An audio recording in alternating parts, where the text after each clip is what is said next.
This video will be discussing about the Integrative Teaching Strategies or ITS. At the end of this video, you should be able to describe and distinguish the three modes of Integrative Teaching Strategies or ITS and its objectives and principles, as well as its benefits and impediments. And you should also be able to apply the steps in creating work units regarding ITS, as this video will be providing some of them. But before we go into all of that, let me just give you a brief introduction about it.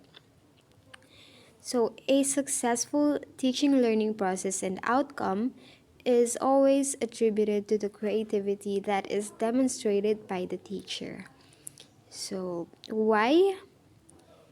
It is because it's the teacher who has to choose and design the strategies that suit the kind of learners that are present in his or her classroom. At the same time, considering their individual differences or what we presently call as the diversity of learners.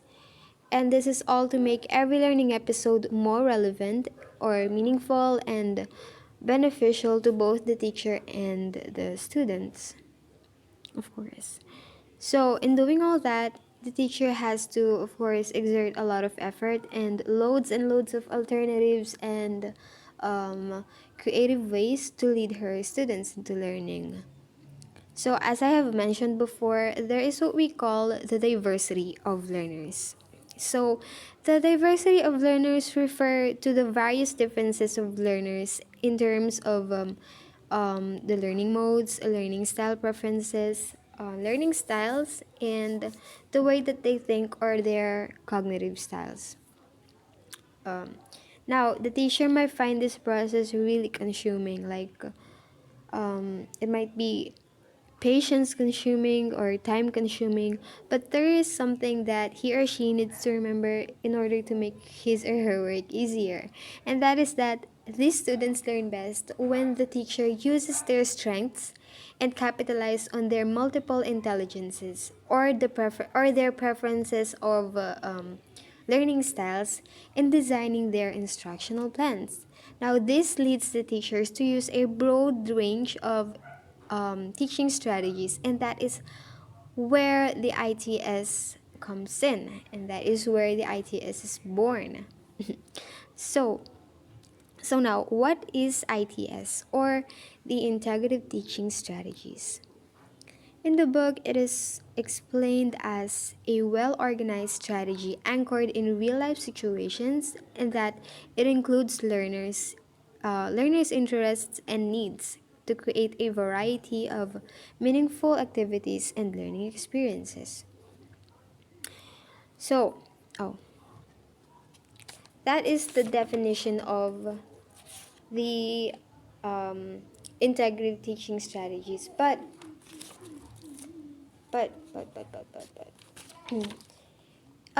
in the perspective of the learner, it is simply an approach where the learner brings together some prior knowledge and experiences, prior or past experiences, to support the new knowledge and new experiences. So, by doing this, the learners draw on their skills and apply them to new experiences at a more complex level. And now we are going to proceed to the three modes of ITS. And the first one is the thematic teaching. Thematic teaching is simply explained as the learning around ideas. But in thematic teaching, uh, it provides a framework for linking content and process. This focuses on the activities that accompany by the topic. So you have to just learn around the certain topic that you are going to discuss. And this helps the learners see the connection across the disciplines and also the skill areas.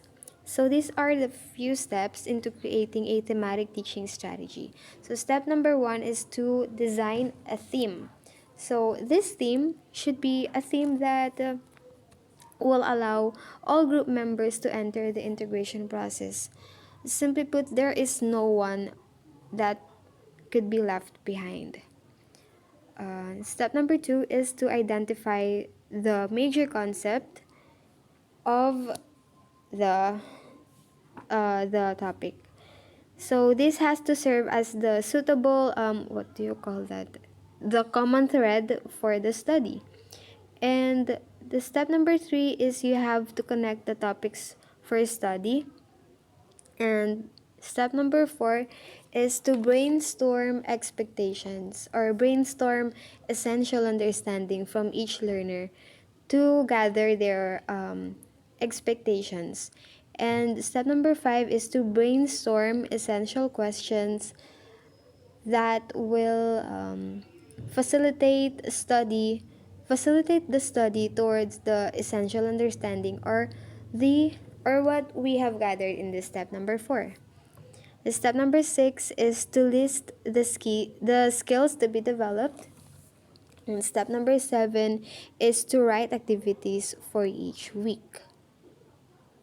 Oh, is that what it is? Okay. Step number eight is to write culminating performances to show the depth of learning. And the last step is to design scoring grades. It might be a criteria and standard to perform the performance task. So that is about the thematic teaching, the first mode of ITS. And the second mode is what we call the content-based instruction. So it is simply explained as content learning with language teaching aims. This refers to the study of language presentation dictated by context material. So, for example, it is when a teacher discusses about a lesson in English, for example, like good qualities of a paragraph. He or she may use example paragraphs with topics relating to other subjects like history or when teaching about a lesson about Filipinos, the teacher can utilize lections pertaining to Araling Panlipunan or Hele. So that's it. And the last mode is the focusing inquiry or simply the using of questions to organize learning. This is when the teacher guides the learners to discover answers to questions or whether or not the answers pre-exist. Okay, so step number one is to frame a focusing question that should be linked to a prior knowledge. Step number two is to present a field of facts. In step number two, this field of facts must answer the questions what, where, who, when, how much, and how. Oh, so step number three is to help the learners connect or relate facts. Step number four is to generalize explanatory ideas. And step number five is to help the learners find answers. So, next is the objectives of Integrative Teaching Strategies or ITS.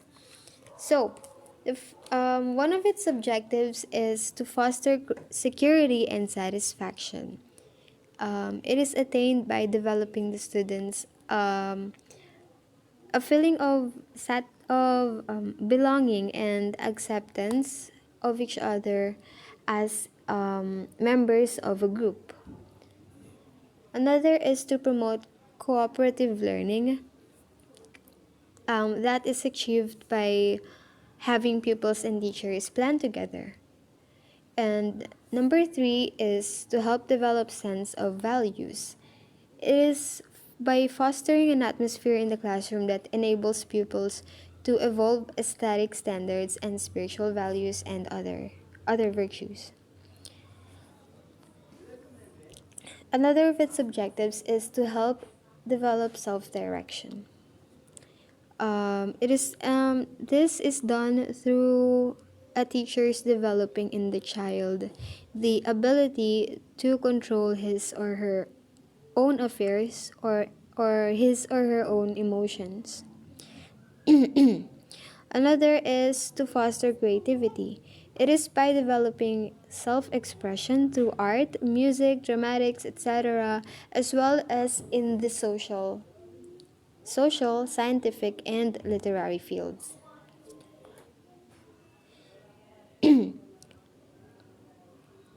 Pupils should be given the freedom to select the media that they want to make use in expressing themselves.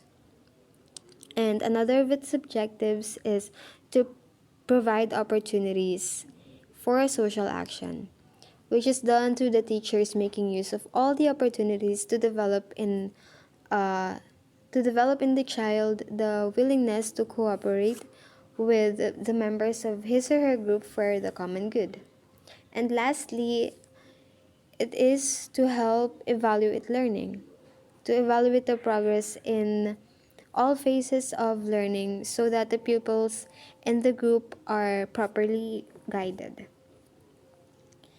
And lastly, we have the principles underlying for the planning of ITS. So the number one principle is um, that the development of the whole personality of the learner is more important than the subject matter. Number two is that long range plans and large units should be prepared to daily tasks. And number three, learning activities should be recognized around real life problems of the pupils as well as their needs and interests. And number four, um, it is that learning should be characterized by group planning, group work, and group assessment. Number five, teaching learning activities shall follow democratic procedures. And the next one is that individual differences should be provided by a wide variety of learning activities and experiences. And lastly, it is that the atmosphere of the classroom should be permissive and happy. And now, for the benefits of the use of integrative teaching strategies or ITS, here are some benefits. So, number one is to help alleviate fragmentation of learning and isolated skill instruction. And the second one is to train students to think and reason on a higher level, or to provide them with the ability to think critically.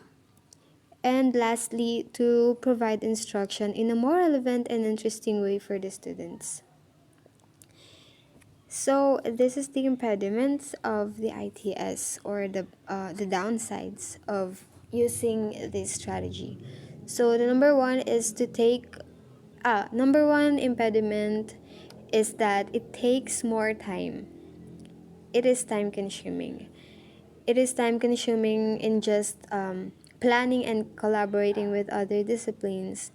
And number two, it does not sound accepted or valid or useful by some teachers. And lastly, sometimes it might result to competition among teachers regarding the time, the priority, and learning environment. So that is all that's about the integrative teaching strategies or ITS. I hope that you have learned something important about this. Thank you.